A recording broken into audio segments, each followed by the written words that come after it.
Et en même temps, comme je le disais tout à l'heure, le niveau d'innovation, la vitesse d'innovation n'a jamais été aussi rapide qu'aujourd'hui. Et quelque part, c'est ces deux éléments qui font que quand on réfléchit chez Microsoft à nos partenaires, on est très concentré sur la création de compétences, s'assurer que nos partenaires ont les bonnes compétences, que ce soit les bonnes compétences individuelles, hein, donc de la certification, ou des compétences organisationnelles à travers l'automatisation, le tooling que beaucoup d'entre vous commencent à installer. Donc cette création de compétences est pour nous extrêmement importante et quelque chose que nos clients attendent réellement. Et en même temps, les clients, plus que jamais, veulent voir. Et en particulier, je dirais, quand je compare par rapport à d'autres pays, c'est vrai qu'en Belgique, on a un côté pragmatique, on a un côté où, avant de prendre des décisions, on veut voir les choses, on veut expérimenter les choses.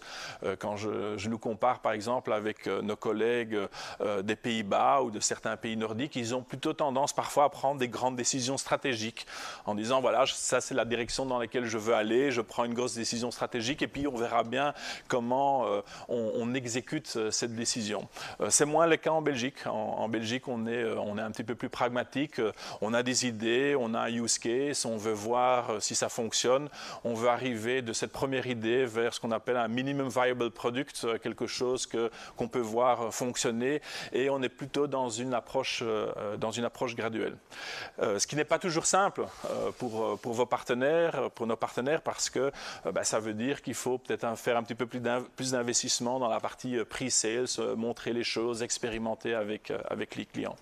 Et donc, on a cherché depuis un certain nombre de mois, et aussi en dialogue avec Xavier et le MIC, comment on pouvait quelque part aider à dynamiser, redynamiser l'écosystème de nos partenaires, en particulier ici en région wallonne, dans ce contexte d'innovation, dans ce contexte de transformation, mais aussi dans ce contexte de, comme on dit en anglais, seeing is believing. Et comment est-ce qu'on peut vous aider non seulement dans la création des compétences, mais également dans le go-to-market, dans l'accès vers les clients.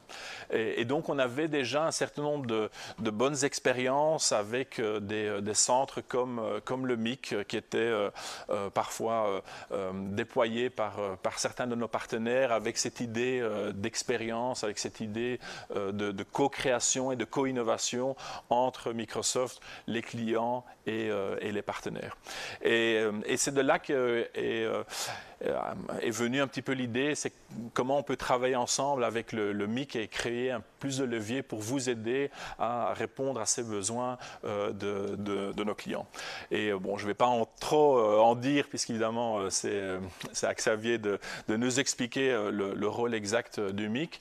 Mais en tout cas, ce que je voulais vous dire aujourd'hui, c'est que Microsoft s'engage pleinement derrière le MIC pour aider le MIC à vous aider quelque part dans le développement, que ce soit, comme je le disais, le développement des compétences, mais également le développement de vos activités de vente et de marketing.